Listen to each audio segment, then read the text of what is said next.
Hey there, I'm Madison Splan. I'm a women's clinical specialist through the American Physical Therapy Association and work with Mountainland Physical Therapy. Today I'm going to show you how to check for a diastasis and explain what that is.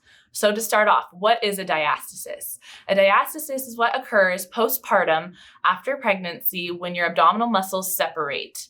How do you check for this? Well, you're going to want to lay down on a mat. You'll lift up your shirt, and what you're looking for is a separation, and the greatest area is usually right on your belly button. What you will do is you will slightly lift up your head, and you will palpate or pressure down. If you feel a separation or your fingers dive deep into your belly, then you have a diastasis. As you can see with me, I have about a 2-finger diastasis right at my belly button, and it goes to a 1-finger above. I am postpartum about 3 months right now. And so that is how you can check for a diastasis. Now, to find a specialist in your area with Mountainland Physical Therapy, please visit mlrehab.com. Thank you.